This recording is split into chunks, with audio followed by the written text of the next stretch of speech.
close. And then I got out of the building and realized I didn't have your test with me, and it was too late to go back.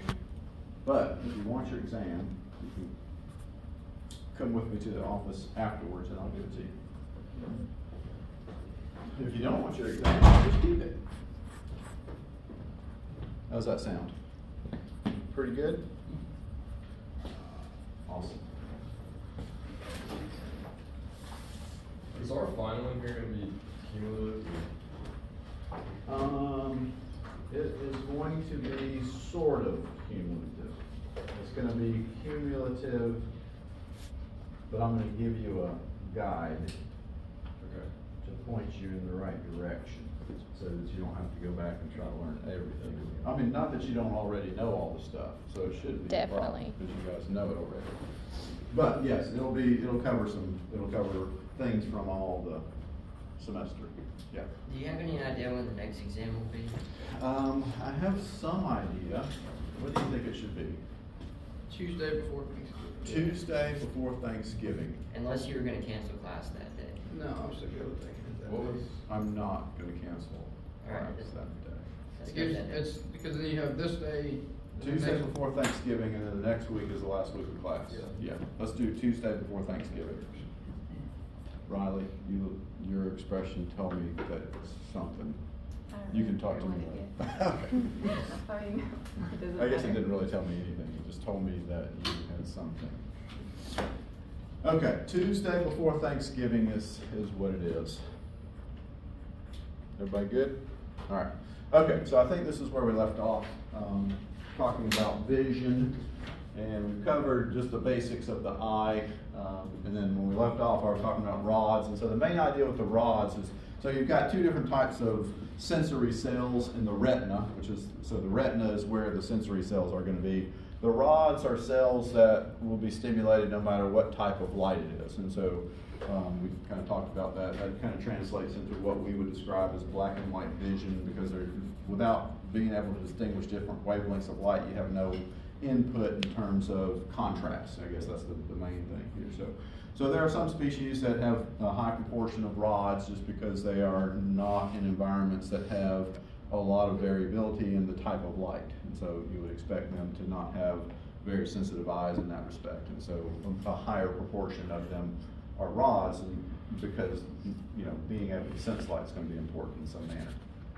Okay, so the other type are the cones. And so the idea here is kind of implied here but not stated, but the idea of the cones is that you have different types of cones is the main thing, right? So the rods are essentially the same, and they fire no matter what type of light bombards them. The cones are of a variety of types, and each type is stimulated by a specific wavelength of visible light. And so if we think about just white light in general, we know that we can separate it into different wavelengths, distinct wavelengths, and those correspond to what we describe as different colors, right? So red are waves of about 600 micrometers, green about 530, not micrometers, nanometers.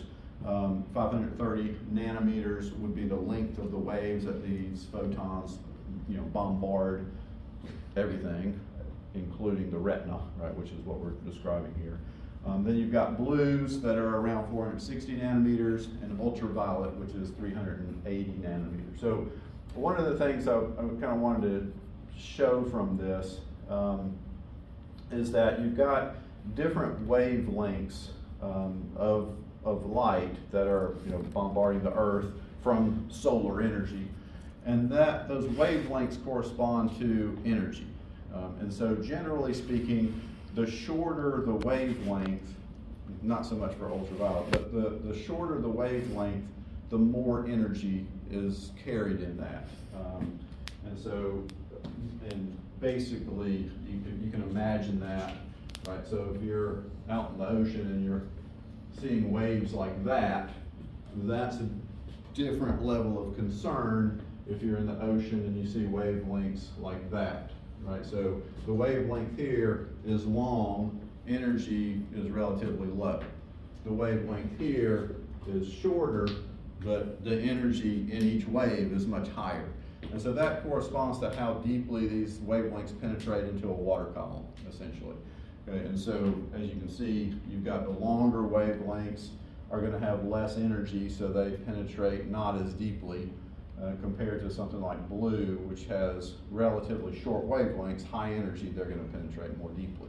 So if you're at the surface with the snorkel, you can detect all these different types of light because we have eyes that are stimulated by different wavelengths of light with the cones, the different types of cones that we have.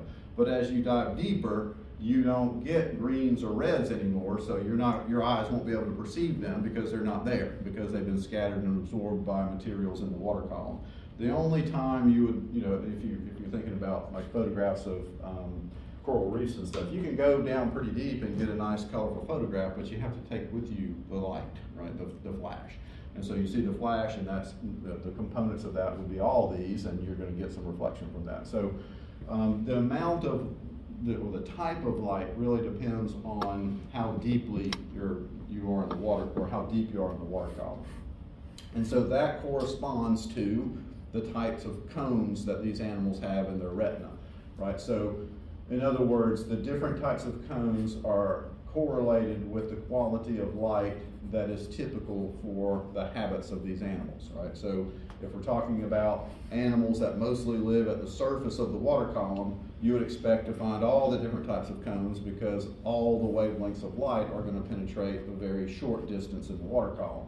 As you move more deeply, then some of those wavelengths get filtered out and absorbed, and they don't have enough energy to penetrate that deep. So if we're talking about just shallow water organisms, you're going to see a variety of cones in their retinas. And this is, not strict, but generally speaking, if we look at species that are typically mid-level or shallow water animals, they're going to have different types of cones. As you move more to animals that spend all their time in deeper water, they don't have the cones that are going to be stimulated by reds or greens because that light quality doesn't exist at that depth typically. And then of course, once you get down to deep water animals where there's very little light, they're mostly just rods, right? Because there's no reason for them to put all the energy into these different types of sensory cells that respond to specific wavelengths when those wavelengths will never be present. And so those animals are typically going to have rods on them. Okay, does that make sense? Okay, so I think that's it for the vision. No, there's a little bit more. So the other thing I wanted to kind of point out is that, obviously most fish are living in the water column, and their vision is all of what I just described, and the morphology of their eyes are very similar because water as a medium is the same no matter what.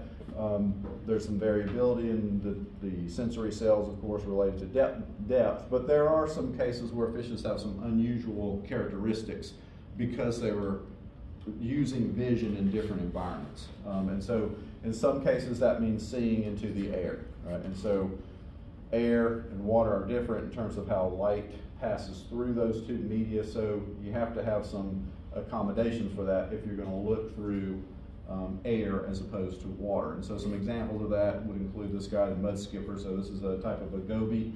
They're called mud skippers. Why? Anybody know? They skip on mud. They skip on mud. They come out onto the mud flats, basically. They come out of the water to complete a lot of their ecological activities like mating and courtship and feeding. And so they actually come out of the water for a period of time. And so, this guy's kind of displaying what they might look like as they assess whether they're coming out or not. So he's still in the water, but they can frequently come out onto the mud flat. And so as a consequence of that, their eyes are different. Most other fishes have lenses that are spherical in shape, they're three-dimensionally round. These guys have much more, and kind of flat cornea. And so these guys, their corneas are more rounded like ours, right? So our corneas are round. Most fish have pretty flat cornea because of the way light passes through water. So these guys have a curved cornea, more like ours. They also have flattened lenses like ours, right? So not flat, but more oblong as compared to spherical. So that's different about them. The other thing that's different about them is not necessarily related to vision, but just morphologically, their eyes are on retractable stalks. So this individual, his eyes are lifted.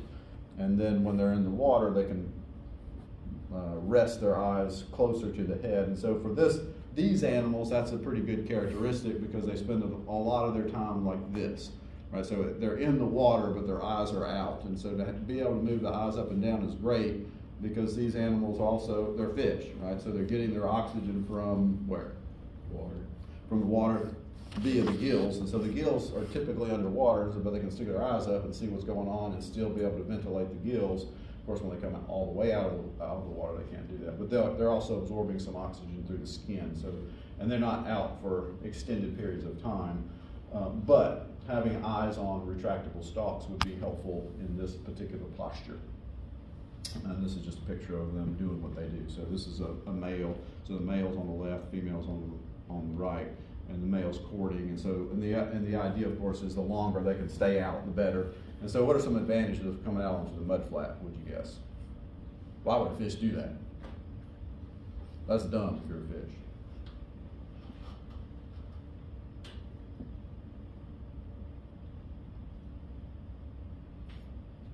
You can get What? food that other fish can't. Yeah, I mean, they're competing with other fish, right? And so if you're in the water with a bunch of other gobies around, if you can manage to get out onto the mud flat where there's lots of other, benthic organisms as a food source, then you can go out and get them and come back. And through the process of evolution, the longer you can do it, the more food resources you can take advantage of. And so that led to the evolution of these guys. Also, mating can be a problem, right? If you're in the water column and you're doing that, what's happening? That might be a disadvantage.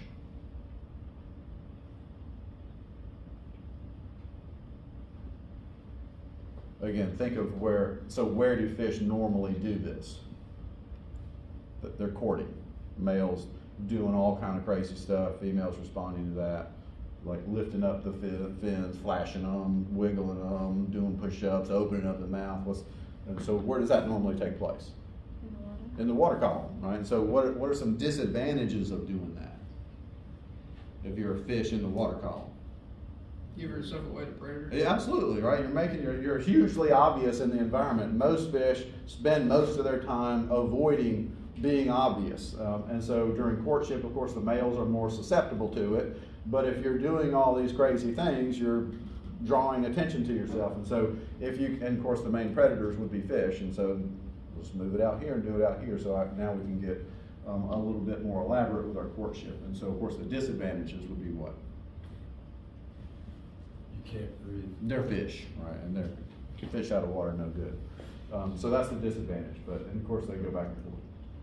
Okay, some other examples of unusual optic phenomena include this guy, the four-eyed fish. Anableps is the genus. And so this guy is a tropical animal, and they spend a lot of their time at the surface, and they will feed on water column prey items, but they'll also feed on terrestrial prey items. And they can jump out of the water and grab stuff off the surface of overhanging vegetation. And so their eyes are such that they can see through air and then also through the water column. And they have two separate sets of images that they're producing via their eyes. And they're called four-eyed fish, of course, because they've got two eyes that see above and two eyes that see below. And so the sister tax is Pisciliidae, which is what? Anybody remember? What's that? Mosquito fish for us is Pisciliidae, right? So the live bears. And so this is a group closely related to not necessarily the mosquito fish, but a member of that particular family. And so the morphology of their eyes is different to reflect the fact that they are seeing in two different types of media. And so one aspect of that is they have two pupils, right? So the pupil is the opening so that allows light to pass into the retina. And so they've got a dorsal pupil right here, so light passes through the air and contacts the retina. And then they've got a ventral pupil, light from below passes through and contacts the retina. And so they've got two pupils. They have an oblong lens that's shaped differently depending on where you are, right? If you're down below, ventrally, the ventral part of the lens is more what?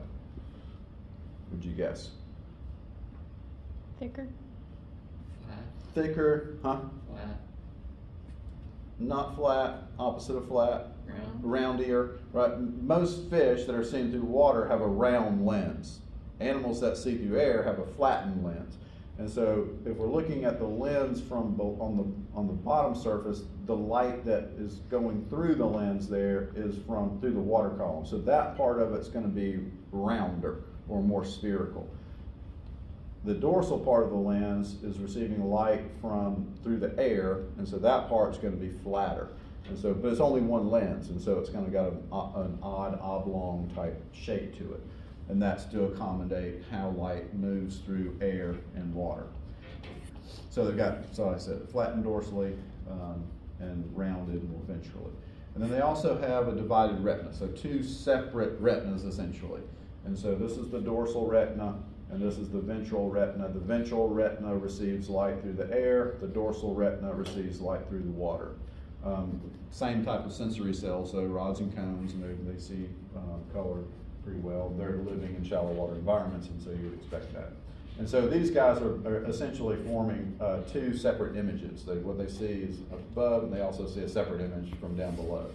And that allows them to respond to predators and also to catch prey. Okay, that's it for the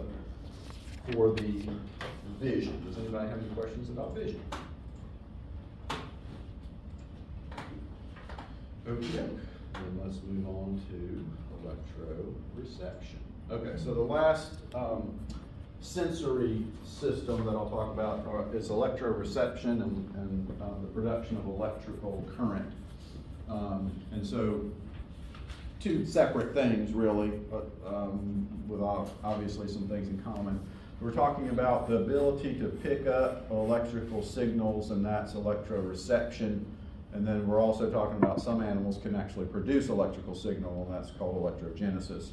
And so I think I have those terms, yeah. So if you are an animal that can detect electrical signals in the environment, then you are described as electroreceptive.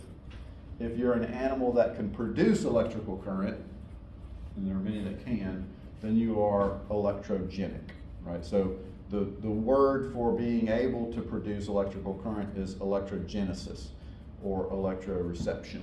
Okay, so those two terms are related to each other. Okay, all right, so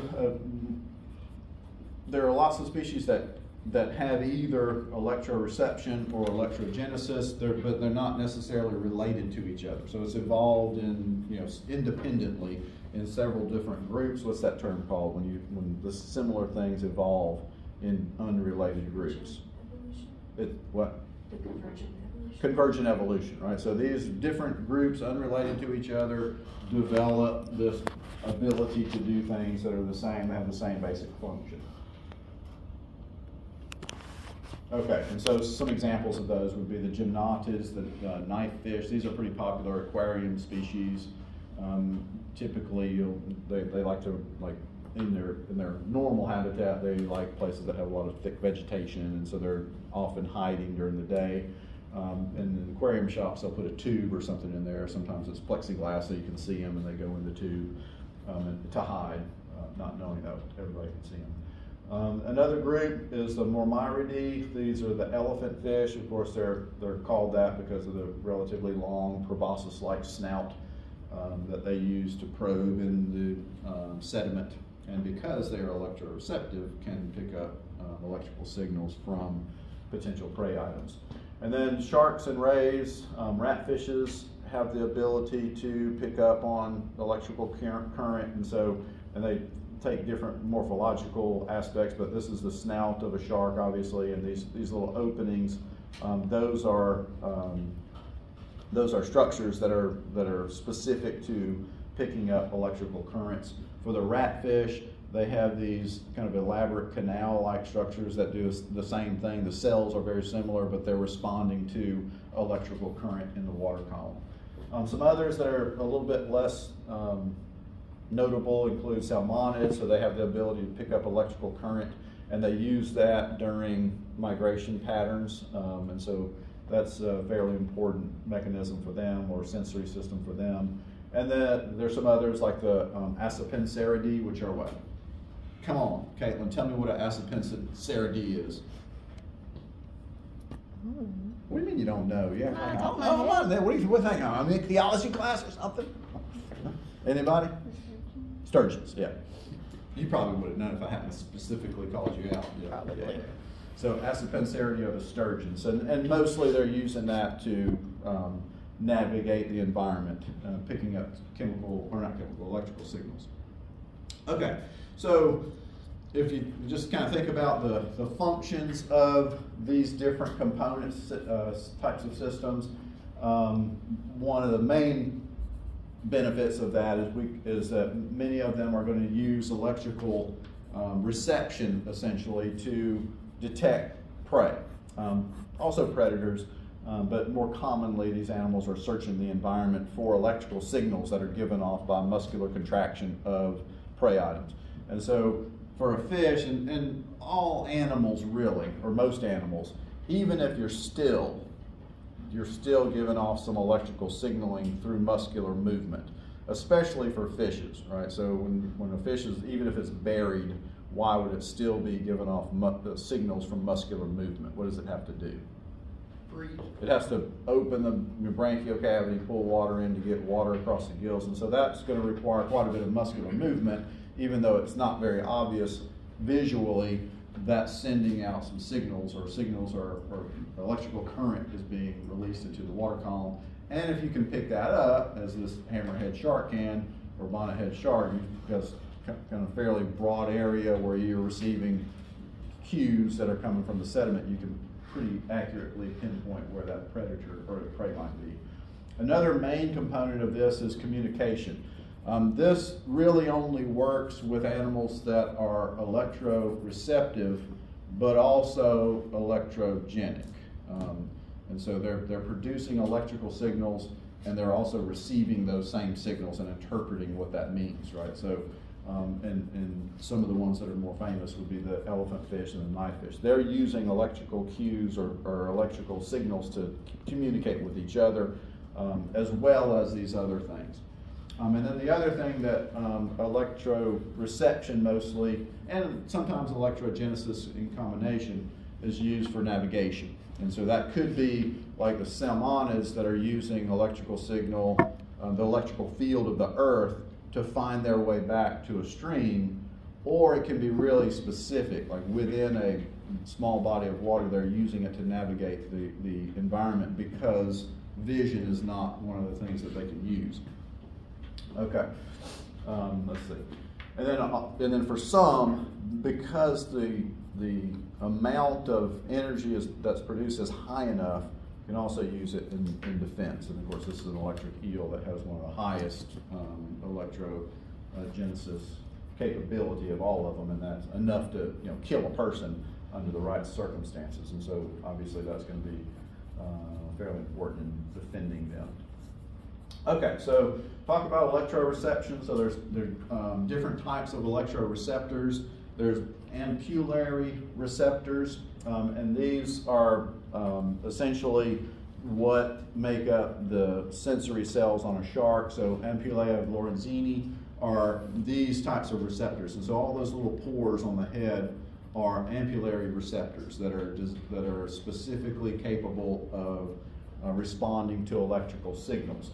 And morphologically, they look something like this. So they're at the base of the cells are here, the receptor cells are here. They're at the base of this canal, and it's got, they produce gel that fills this canal, and it's conductive, right? So it really allows electrical current to be passed from the water column directly to these cells. And so it really focuses the current on these cells, and those cells respond and send a signal to the central nervous system.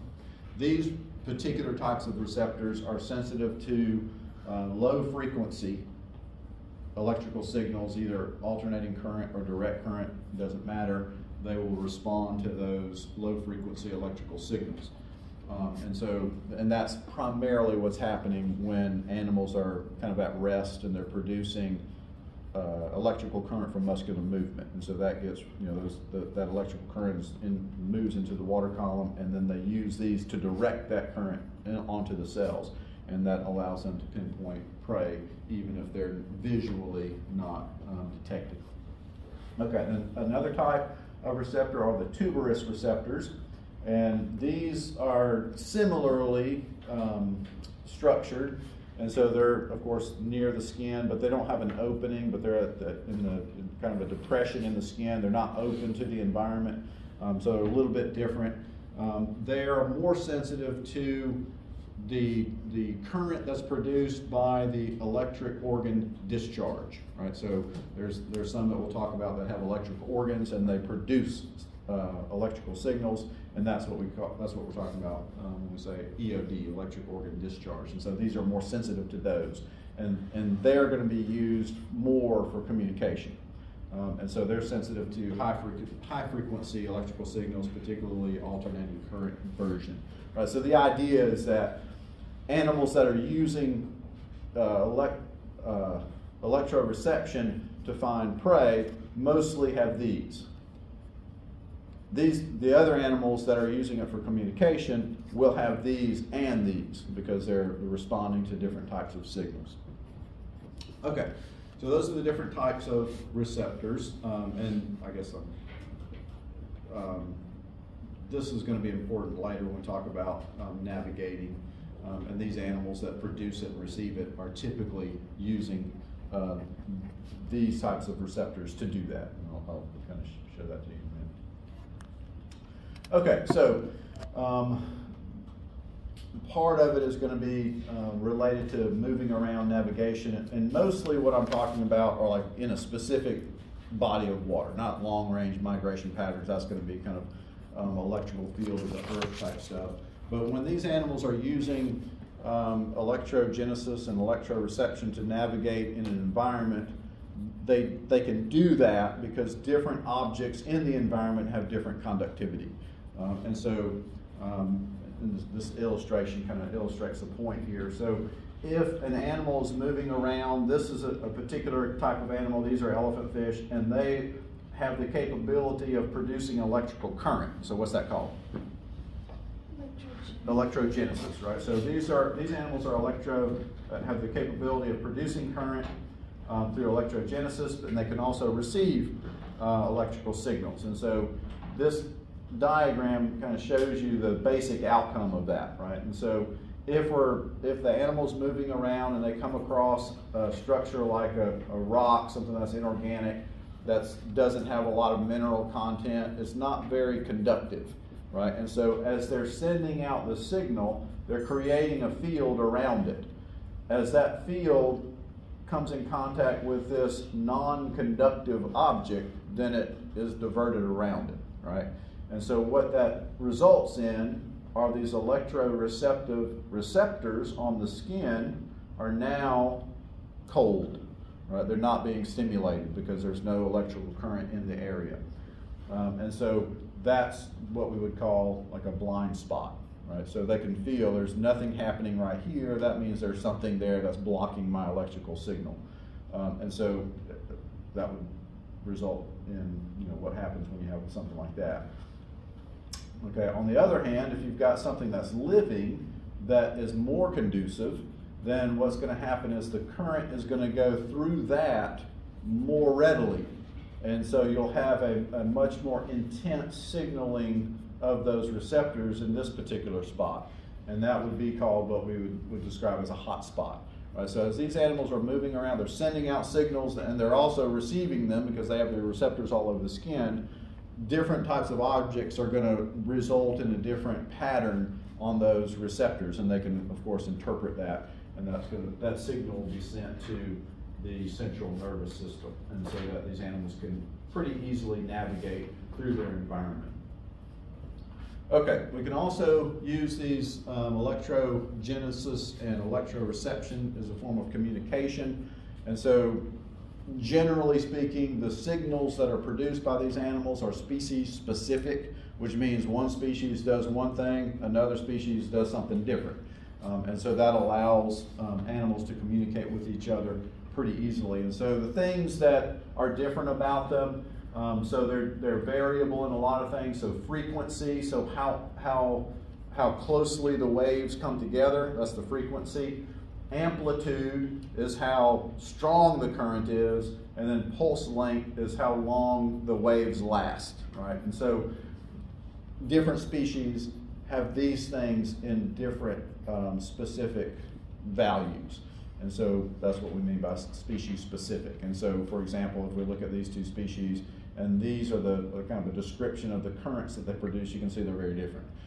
And so that allows individual species to communicate with each other. And so as they're producing these signals and receiving them, that sends information about some really specific factors, characteristics, including species, right? So even though their signals are specific, their receptors are also responding to other species, right? So it's like, you know, if I hear a bird, we're not talking to each other, but I still hear it, right? And so these animals can respond to those signals, and that tells them different species because the features of them are going to be different among the species.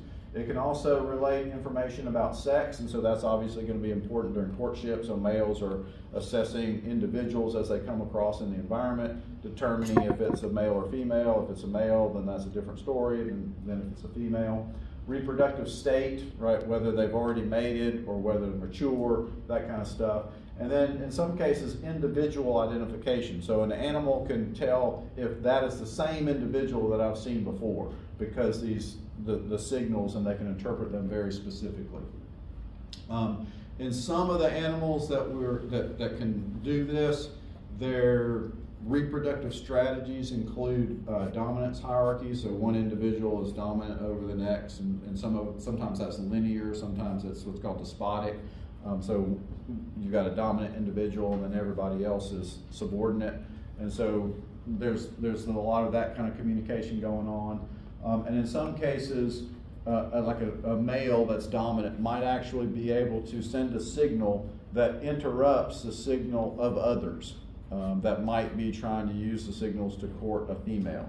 Right? So he's sending out a signal that's kind of messing up the signal of that other male so that the female doesn't receive that strong signal from the male, and so it kind of eliminates a competitor by doing that. So really complicated and really specific types of signaling and responses occur through the use of electroreception.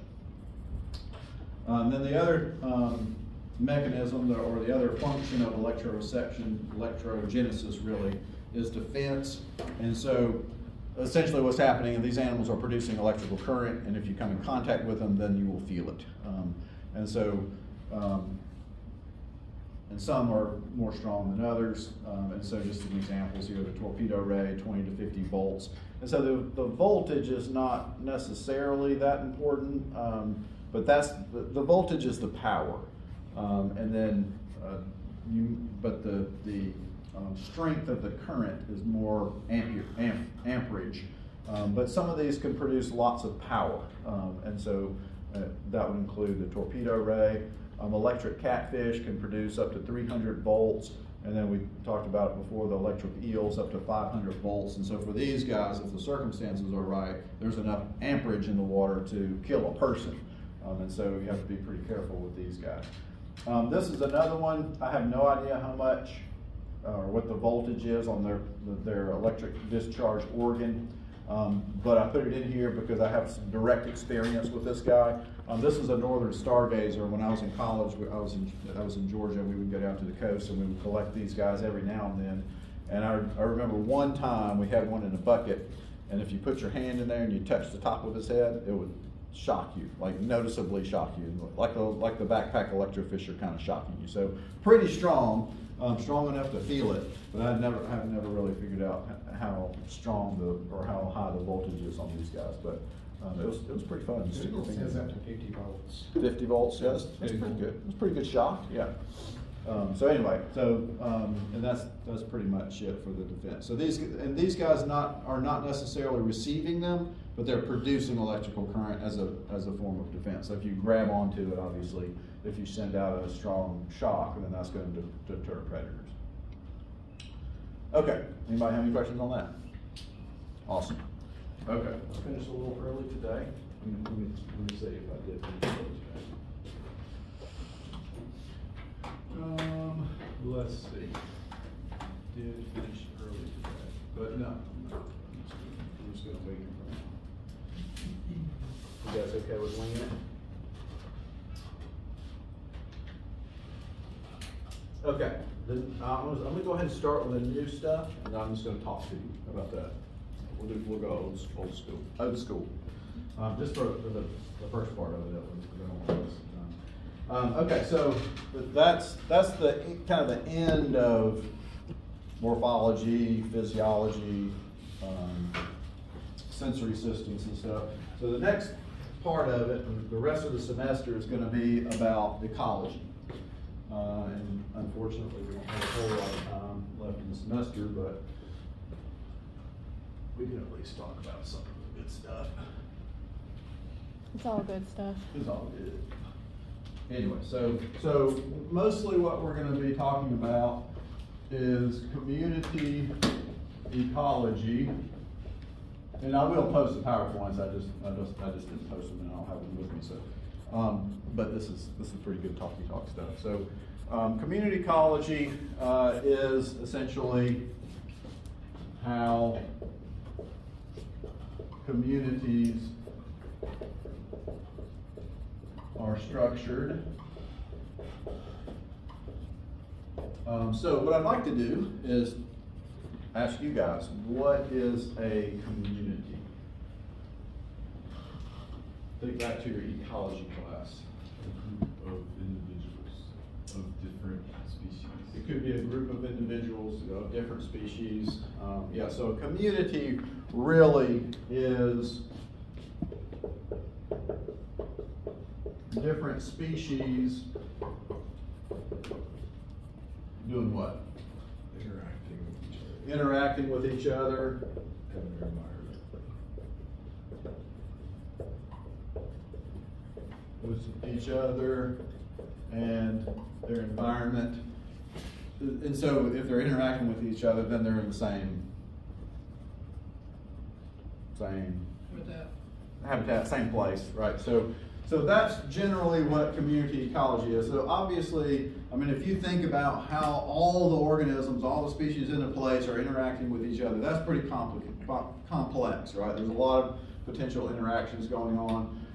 And so, you know, mostly, practically speaking, like as a fish person, I'm going to take a subset of community and reduce it down to a taxon.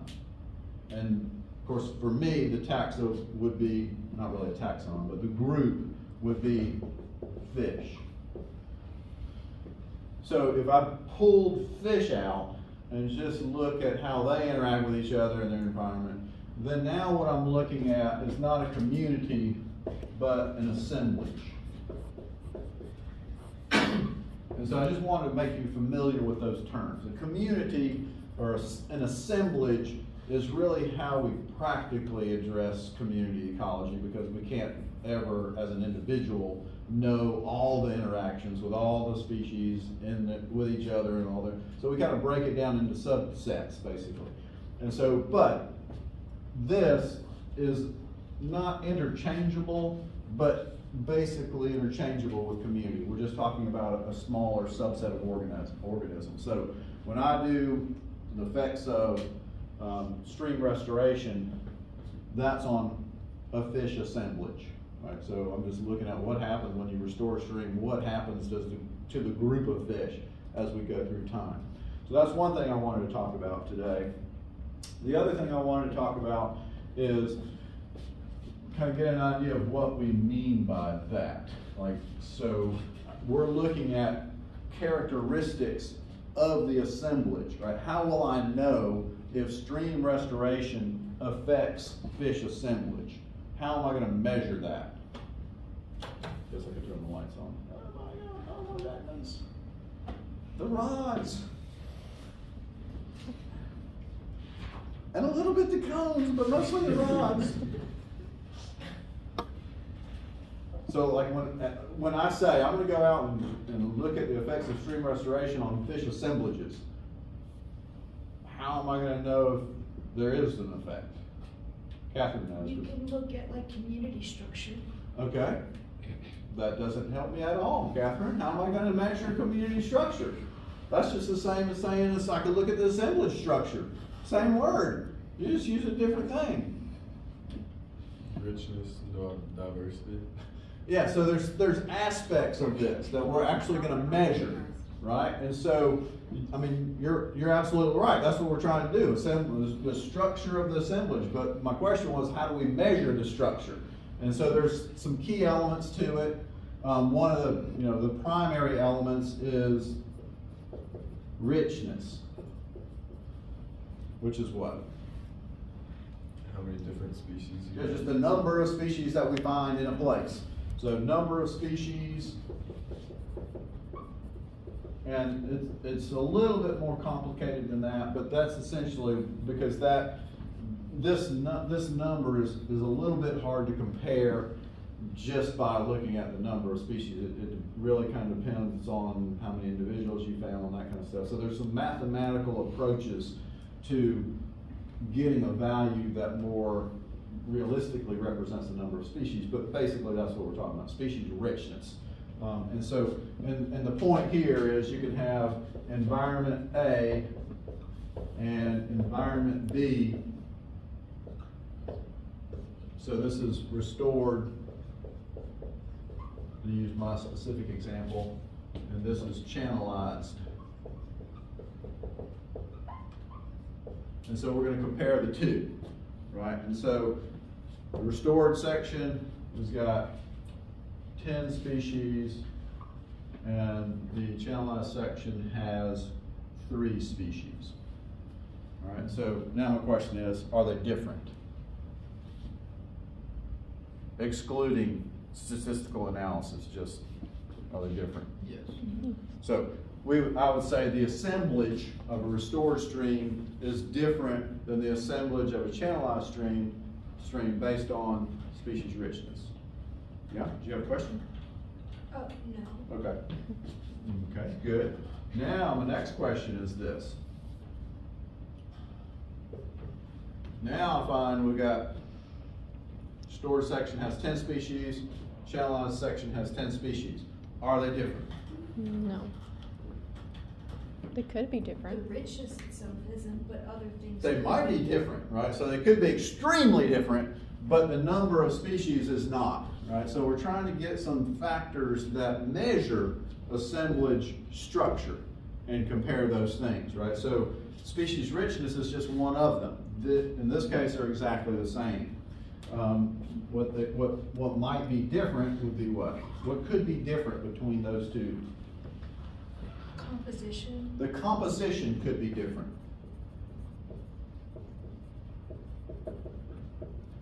What do you mean by composition?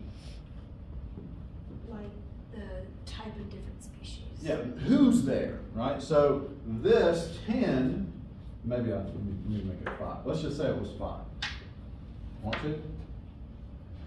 Yeah. Okay. 5. So they both have the same number of species, but this 5 includes species A, B, C, D, E. That's it. This group of 5 includes G, H, I, J, K. Right? So exactly the same number of species, but the species that are actually there are completely different. There's no overlap between the two, right? And so now, what do we say? Are they different or are they the same? They're different, right? They're the same number of species, but the structure is different because it includes completely different species. Okay, so that's another aspect of composition. Let's go back to another example where you got species A, B, C, D, E. And so now my question is, are they different? Could be. Well, I know we just talked about this, so yeah. Could be. Could be. Are they? What? Right now, they're not. Oh, yeah, because, well, they could be, but like Austin said, but you're missing some information. What information would be valuable here to determine if they're different? How many of each? How many of each, right? So you've got richness, composition, and then relative what? Even abundance. Oh, what's that? Abundance. Relative abundance, yep. Like that, right? So in this group, we might have 900 of A, and then 1, 1, 1, and 1. Or we could have the same number, we could have 900, 1, 2, 3, 4, but 904 divided by 5, which is what? What's 904 divided by 5? Do it! Nobody has a phone? Does anybody have a phone? Yeah. How many people in here have cell phones? Raise your hand. Can you do I was just 905? curious. Huh? If you do 905, No, it's 904. but 180.8. 180.8. 0.8 of the fish. See? So now are they different? yes. Yeah, absolutely. All right. So these guys are evenly distributed among all the 5 species. These guys are not evenly distributed among the 5 species of fish. So this is, and there's some other things that we can include that would describe a different assemblage, but these are really the main things that we're looking at when we're looking at an assemblage of organisms, whether they're the same or different. These are the main things that make that up. You might have heard, diversity, of course. Everybody, I'm sure, has heard that. So diversity generally is the same as richness, but biologically, diversity is a calculation, right, that typically includes what 2 main things? Abundance and richness. So there's a combination of those things. So you could have, so generally speaking, if we calculate biodiversity in these 2 examples, this section would have a much higher biodiversity, right? Because they're more evenly distributed. So the more evenly distributed they are, with the same number of species, same number of individuals, the calculation for biodiversity is going to be higher. Okay, so what I'm getting at is this is kind of what we're going to focus on. We're going to talk mostly about community structure or assemblage structure of fishes and the factors that influence it, right? So most of our discussions from here on out are going to be kind of focused on factors that affect assemblage structure.